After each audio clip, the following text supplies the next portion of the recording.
Ayan, good morning, good afternoon, and good evening po sa ating lahat. Andito na naman tayo. Ang ating pagkain ay madaling maluto, cheese sausage and broccoli. Of course, may matching coffee. Yan, of course, kanin. Ayan. Pero bago ang lahat, pray muna tayo. Salamat po God sa pagkain na sarapan ko. God, hiniling ko na may bendisyon mo para madatag pong lakas po sa pagtrabaho sa pamilya para sa lahat po. Salamat po God sa mga blessing na natanggap ko. In Jesus' name, Amen. Ayan, kain po tayo. Sana lahat po tayo may kinakain. Ayan, shout out po dyan sa mga taga-Cebu. Sana nakamove on na tayo kasi naranasan ko yan since 1990, 91 o 90 yung earthquake sa Baguio noon. Talagang alam ko kung ano yung hirap na nasalanta ng lindol. Buti nga ngayon at meron ng mga vlogger noon, bihira ang mga vlogger noon pa, hindi pa masyado ang social media masyado.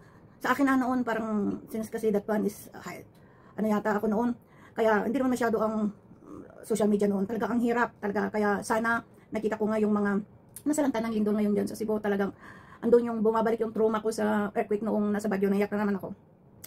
Pero sana makamove on na tayo at nakita ko yung isang mag-iinam, mag-asawa na nawala. Talagang ang hirap.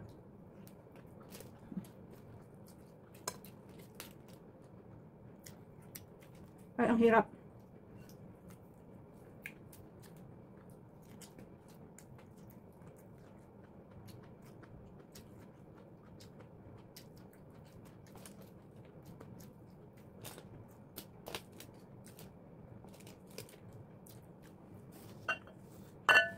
Coffee.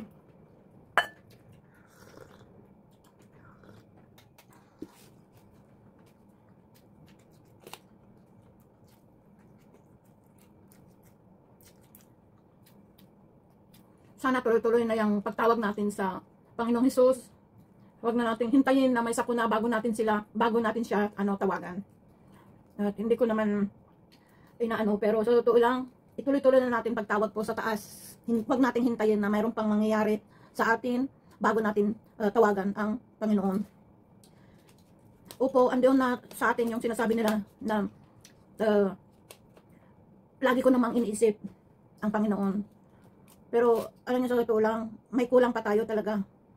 Hindi lang kasi karamihan ngayon yung mayroong needs sa Panginoon at saka natin maalala.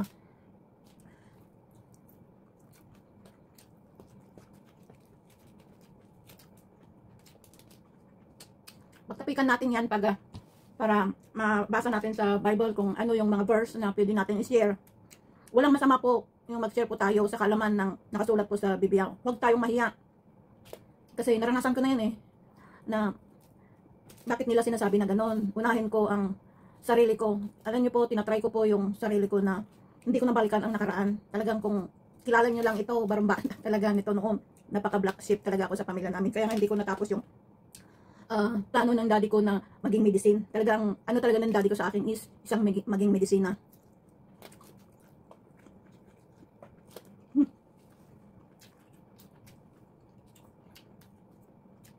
Anong bagsak ko ngayon? Isang nagkukuskus ng kubita. Kasi tabi po sa mga kumakain na katulad ko. Halos magsapatos ako ng pera noon para lang makapasok.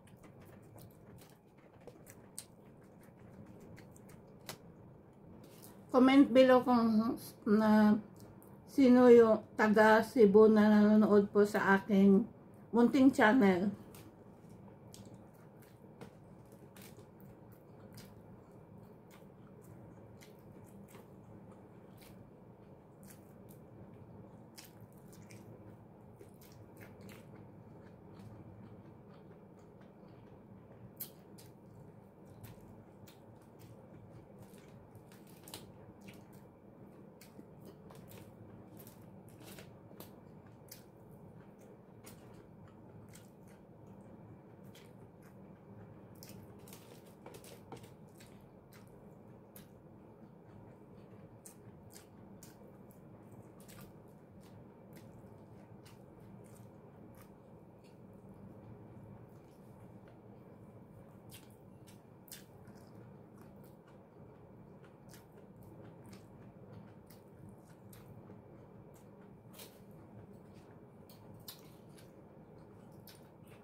Hindi ko na hinamay-himay itong broccoli ko.